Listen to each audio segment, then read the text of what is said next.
Sup everybody, I figured it'd have to sound pretty much like what you're already watching to get your attention. You may be in self-isolation, you may be at work 6 feet from everyone else, or you may be just out there thinking to yourself, I got $60 burning a hole in my pocket and there's no hand moisturizer to buy. What should I get? Well, that's why it's time to review Doom Eternal, baby. What happens when you take the redshift speed sprint and moments of Doom 2016, mix in a ton of platform, and then say, hey, you know what? Let's take the Fortress of Solitude and Doomify it. Well, it's time to find out. This review has been approved by Tori Black. I love Karak. If you like the review, hey, maybe subscribe. That's totally for sure, Tori Black. Thanks, Tori. Doom Eternal is out March 20th for the Xbox, PS4, Stadia, not in real 4K, and for the Switch later on for $59.99. Let's see how it did. So here's my review for Doom Eternal. Doomslayer Odin's son, demon served up well done and putting all the run in run and gun. Graphics are up first. I think we can all remember Doom 2016 was no slouch. It threw murderous mobs of multi-limbed monsters at you with the quickness, and other than a few small issues, it ran like a damned fever dream. And it'd be a tacit betrayal to assume that Doom Eternal wouldn't hold up the lofty, still burning head of some demon as a torch and yell, I can do better. And in many ways it does. Sure, Death Parkour is still here, and that's where it's at. And you as the Doomslayer, firmly encapsulated in a World War II tank where the armor and weapons and ice skates slides around the game world, and that's the glue that holds it all together. Almost right from the start, you're bristling with weapons and lasers, shotguns, cannons, flamethrowers, ice grenades, and each more offering up their own unique visual footprint as you paint the insides of the dungeons, hallways, and old buildings with the colorful parts of whatever the demons digested before he showed up and pulled their insides outside. What's easy to pick up right from the start is that Doom Eternal looks its best when you are at full speed, flitting around the world, sliding past enemies, blood fisting them into a meaty mess, and then jumping off a bounce pad into the air to drop heavy rain onto the heads of a bunch of monsters that probably go home every night, and if they talk about anything, they probably talk about you. And it's that design, the weapon effects, the maps, the world effects, and all of them, they're stellar, and that garish, super saturated color that makes its home in Eternal like some kind of visual brainworm continues to reflect throughout the entire title. If you're trying to figure out why the world's filled with a bunch of recessed playground parallel bars like bored Olympians and self-isolation built them all up, you are vastly overthinking the Doom games. And sure, it's probable, maybe even possible that the demons, when you aren't there, are practicing their tap swings and are just too embarrassed to show you, but you utilize them all the time, so that's all that matters. Where Doom does stumble in its big size 13 trooper boots is in the same place as the original did on occasion. The level design can feel truncated and closed off in some moments, more so here now than even in the 2016 title. Tight corridors and twisting battle arenas can cause the game's slippery motion and that delight of dealing death from 1,000 different directions a little bit hard when you're bouncing off monsters in a hallway like bullies beating up the school nerd. If they already weren't shooting you and trying to eat you and casting magical spells, this would be borderline assault as they close up in on you and start rubbing up against you in a corner, and try as you might, getting out from the center of a group can be a bit like praying to Steve Adler. Your chance of success is pretty friggin' low. Now don't get me wrong, that flicky quick movement that lets you consistently feel like you're channeling every 1980s Michael Bay movie through your hand cannons is there for the most part. It's just that in some locations it can be a frustrating gamble, a fool's gambit if you will, of sprinting through a section in the hopes an enemy won't be on the other side and then just stuck firmly in place as you try to take him out with a blood fist and hope it opens up some room. Moving on from there, I have to say I do enjoy the enemy designs old and new. The best is probably this fatty, slovenly shaped spider dude that climbs around the game world, launches shields in front of the enemies so you can't hit him, or in the air to block one of your jumps, and just when you think, screw it, I'll just get close and shoot him, he also has an energy cannon that can do some significant damage up close if you ignore it. Another place where the game has a couple rocky starts are the low detail textures that you will notice in a lot of different areas. Now these were in many places in the game, it actually looked a little bit like it wasn't loading up. I did have a couple places where it actually wasn't fully loading textures and I could see through the level, but that usually went away with the level reload, and this is prior to the release. And speaking of sweet, sweet release, let's talk about performance. My time was spent with the PC version. When they first originally said, here are the requirements settings, I looked at them and I thought, you know, it's nice to be positive about things. That's why you call masturbation an orgy with some scheduled absences. But it's actually rarely true. Luckily enough, today is going to be one of those days. With a last gen i7 and a 1080, you can easily get 1080p, if not 1440p, and well above 60 FPS with the settings at the highest or very high. With a 2080 Ti and a current i7 or i5, you'll be able to do the same, but at 4K. It runs spectacularly well. There were a couple drops in the later parts of the levels, but nothing that got me anywhere near below 60 FPS. One caveat to this, we were running day one NVIDIA drivers for this game that aren't available publicly. They should be available when the game goes live. When you look at a game like this, there are some low detail textures. There are some issues here and there with maybe some destructibility of the environments, which I would like far more of. But what you're looking at is a game that's speed all the way through. It's fun to play. It's exciting. And when it comes down to it, a lot of times you're not going to be pausing and looking at that rock and seeing that low detail texture because you're going to be dead. And that brings us to sound, music, and voice.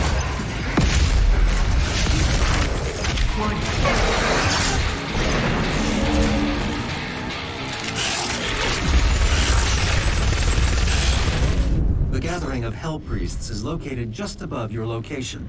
My scans indicate there is a lift at the center of this facility. And we're going to do music first. Mick Gordon returns to Eternal and with proper form. Now, I know there's some people who didn't like the Doom 2016 soundtrack, and that's fine. There's a special place in hell for them, the same one that people who talk during the movies go to. But here in Eternal, you can get prime Mick Gordon, a choppy, loop-driven affair that even in the slow times is still somehow faster tempo than a lot of other games. If you listen to this soundtrack in other titles, it'd be their boss fights, but here it's like the main menu music. Everything about it rages, reflecting the game state as it speeds up and slows down and spreads out as different stingers abound and small notes play out as enemies are added into the fray. The best part, though, is there are a few times when Eternal is at its slowest and the music plays out with what sounds like the world's most depressed chorus of voices crying out in pain. Leave it to Mick to somehow find a game and make a soundtrack dark enough that death metal singers would probably listen to it and go, yeah, I'm going to go for a walk outside. It's amazing stuff. It has a good elasticity to it between the battle and the platforming and the exploration, and that all melds into one cohesive musical experience. And that brings us to voice.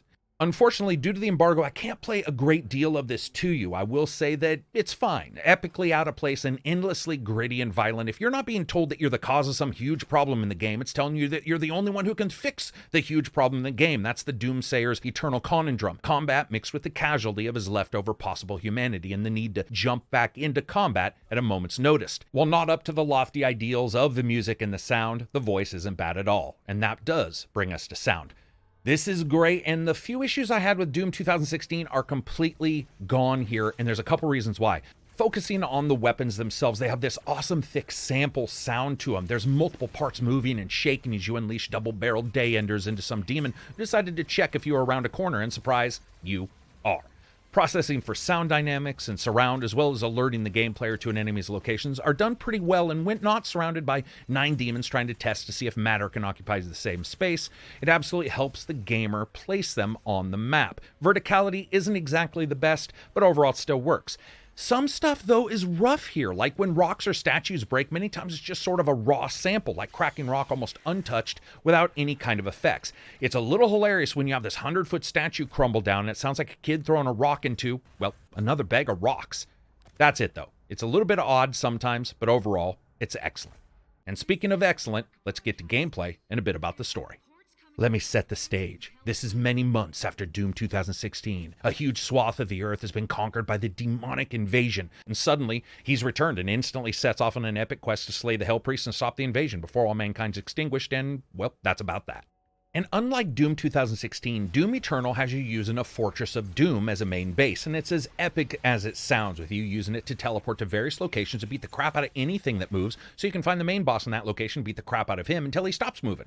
I know that for many, that constant running in 2016 felt a little bit odd, but this is a game that uses orthogonal unit differentiation, and it really needs that with the different units' tactics and speed and advantages against the player, all resulting in different challenges, and requires you to consistently move, as the faster enemies will catch up quickly and also happen to do the most damage. However, with the double sprint mechanic allowing you to jet around the game world connected to a larger, more mobile swing mechanic with you leaping from various location-specific areas, Eternal lets you sort of vault around or clamber onto walls to get that one step up on the enemy. The game's sense of verticality is easily any past Doom game has really felt like. Some areas requiring you to sprint into a location, identify where enemies are, and sprint out, leaping onto a platform to bound onto the second level so you can then sprint through, drop through a hole, and hope that at least some of those enemies are still there. They will have you sprinting in terror and leaping across large areas, spin into fire only to realize, yep, they're right behind you. That's the best part of Doom Eternal and that magical difference. It's something that sets it aside from a lot of single-player shooters. The reliance on the player to keep moving at full breakneck pace, to keep pushing forward or retreat or flank, but by all means just keep doing something, because it can take less than a couple seconds for the entire floor's worth of enemies to be on you. Let's talk about glory kills for a second, because that is what a lot of people think they'll be doing to get those enemies off of you. Are they get out of jail free card like a lot of people worried about? I will say this, for some of the game they can be that way, but the game is balanced enough and the enemy's difficulty highlighted enough that on the higher degrees of difficulty it becomes one of an assortment of skills that you'll need to use, but not the only one. I have no illusions that they can be overused, especially as people play level after level after level over and over and over again and sort of pace everything out. But for regular play, those were useful, but didn't always save me in the midst of battle. But of course, you're not without your own tools of the trade. The game wouldn't be called Doom, it'd just be called Run otherwise. You have shotguns and missile launchers and lasers, flamethrowers, grenade launchers, particle cannons, and more. Each gun can be upgraded with weapons points you collect by encountering enemies and exploring levels, letting you pick from 2 trees for each weapon. For instance, the laser gun may have a massive build-up shockwave it can do, with a tree that augments that until it's like a mini atomic bomb. Or you can go the other route and pick the ability to lock onto an enemy, put them in their place, and eat away their hit points, the cost of a bit of your own mobility. However, to unlock the last skill from any of the 2 trees per weapon, you are required to fulfill what's called a master challenge. This can be something like killing 25 enemies with that weapon, or things even far more difficult. You can skip these if you find mastery coins in some levels, but they aren't easy to find. I think I got 4 through my game through. Now, once you're back at home base, you can walk around the Fortress of Doom. Think of floating Death Cathedral replete with the Celestial Stone Tower expansions, and you pretty much have the point. Areas and items are unlocked as you progress, including various skins for the Doomslayer themselves, based on past games and other events. Here too, you can choose to go into any mission as well and turn on cheat codes you find throughout the game. Aside from a couple secrets, that's really sort of all there is, which was a bit disappointing. I honestly was hoping for a bit more here. Sure, you can go into the basement, you can beat the shit out of a bunch of demons that you've already sort of kicked the crap out of anyway, but that's like beating up a bunch of people you kidnapped. You've already won. What the hell are you doing? Upgrading the castle is one thing, but what about upgrading the Doomslayer himself other than the weapons? Well, you can do that. You can actually upgrade the suit. These add abilities to the grenade launcher that you have installed on the suit, changes damage from world environments, adjust mobility and ability time frames by speeding them up, and so on. It makes level exploration a bit easier. And exploration is a huge part of Doom, and more so Doom Eternal than the past games. The creators have made sure exploration is not only rewarded handedly, but it's sort of a kind of thing that's organic, and you can instinctually feel when there might be something nearby. Now, you can also get runes that are applied to you and take up a number of slots on your armor. These are more passives with adjustments and buffs to what you already have. Lastly, you have Sentinel Crystal. Each crystal has a main skill that activates when you buy the 2 upgrades prior to it, and those upgrades affect either ammo, health, or shield. Those are split between 6 different crystals. Buy 2 and boom, that becomes active. Something like, say, the demon staying on fire for longer, or heal pickups powering up your blood punch if you're already full health. It's nice to see the developers try something new and not get tied down into the tyranny of habit. There's enough here to make you feel like it's a little bit unique, while at the same time certainly feel like Doom prior. However, Doom Eternal does skip a heartbeat here or there. Some locations, it does feel padded out, where jumps or platforming just feels more gamified than I would have liked. Nevertheless, there aren't a ton. However, you'll probably notice them. This also might be tied to another issue I had with the game, which is its choice of enemy group makeups and variety. Let me explain. With Doom, you have a number of difficulties, and as you guys know, I test on all of them. You have Too Young to Die, Hurt Me Plenty, Ultra Violence, Nightmare, Ultra Nightmare, and Extra Life mode. Now, Ultra Nightmare is Nightmare mode, but you have 1 death, and if you die, game's over. You can save after each mission, though. With Extra Life mode, it's like old coin ops, where you find an extra life in the game levels, but if you run out, you die. Now, when you jump into the game, the big changes on those difficulties are really how death is treated and the enemy's health and damage bonuses. The issue here is that some of the enemies don't work exactly well in the places they spawn. And you can clear enemies with that blood punch or the chainsaw or the rocket launcher, but the blood punch has to be powered up as you level. The chainsaw can run out of gas and there's splash damage, which means firing a rocket at your feet is a pretty risky proposition. You may be thinking to yourself, then just keep moving. Again, that works great, but with some of the levels, 1 huge square, 2 interconnected squares, or 2 interconnected squares on top of another square with giant holes punched out of them, it becomes harder when enemies spawn in everywhere, including right behind you. This has always been an issue with these types of games, but that needs to be mitigated with excellent level design synergistically with skills and abilities combined with enemy spawn locations. Eternal usually checks all those boxes, make no mistake, but not always, and you can often feel when it doesn't. Or you can jump into the multiplayer mode if you want. This is 2 demons, 1 slayer, baby, which sounds hot. You can leap in and do party battles or online with 2 players being demons who can summon other demons and block the slayer from getting the power-ups, as well as take them out mano-a-mano. The slayer themselves has a goal to kill both demons within a particular time frame, or one of them resurrects. Before we move on, though, let's talk about what's really important: length. Doom Eternal took me about 18 to 19 hours to see the end, with a mix of playing on various difficulties for testing, as well as performance analytics and exploration. But sometimes length is not all that matters, sometimes it's girth. Let's talk about fun factor. Despite the occasional issues with pacing, Doom Eternal is exactly what I think a lot of people hoped. It's insanely speedy killathons that the prior game had, with platforming and unique movement up to a higher degree. It's a different feel from 2016, don't get me wrong, and it can feel a bit weird to have these big platforming spots in the middle of the battle and the story. Small issues aside, it's an absolute enjoyment to enter a location, see the enemies spawn in, and have 10 minutes of absolute balls-to-the-walls gaming where by the time you're done, the highlights are going to be enmeshed in your memories, like special birthday parties and first sexual experiences, while the downtimes are relegated to, you know what? Those weren't half bad sections of your memory as well. If there's one thing I would have loved from Eternal, would have been better bosses though. Some were good, but a couple were pretty ho-hum. I will update the review if monetizations end up popping up, but so far Bethesda has stated they will not be in this game. So as you guys know, I rate games on a buy, wait for sale, rent, or never touched again rating system, with rent being replaced by deep sale on PC titles.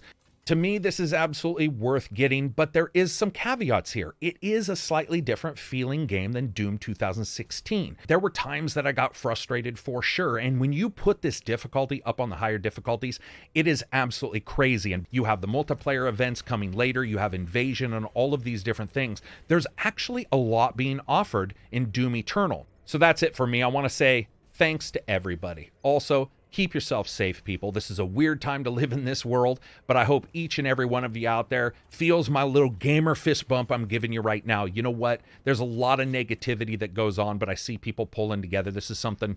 It's sad to see this happen and these kind of situations occur, but it's awesome to see gamers pull together, start jumping in the Discord, and start playing games together and talking. It's, again, sad that this is what's brought it about, but I have to say I'm really proud of a lot of people that I've talked to in the last couple days when all the shit's hitting the fan. You guys absolutely rock. If you want to follow me, you can do so on Twitter and Facebook and Reddit. Of course, I would love for you to follow me in those places. iTunes and Spotify is where everything goes up in audio form, including the podcasts, the news, as well as spoiler-free reviews. Spoiler-free because there's no damn video. And lastly, you can become a patron. I can't stress it enough, guys. I posted pictures a couple days ago in the last video, just demonetized out the wazoo. And so if you're in Patreon, it does help. There's just nothing to say about it. This world is weird when it comes to YouTube. When you guys are in Patreon, you absolutely help me continue to give you guys reviews that aren't 2 minutes long or filled with sponsored bullcrap. And you guys know I buy a copy of every game I get, even if the dev gives me a code. Patreon allows me to do those side videos, report on news, and do all this crazy stuff for you. I hope to see you all the way through 2020. Peace out and enjoy the rest of your week.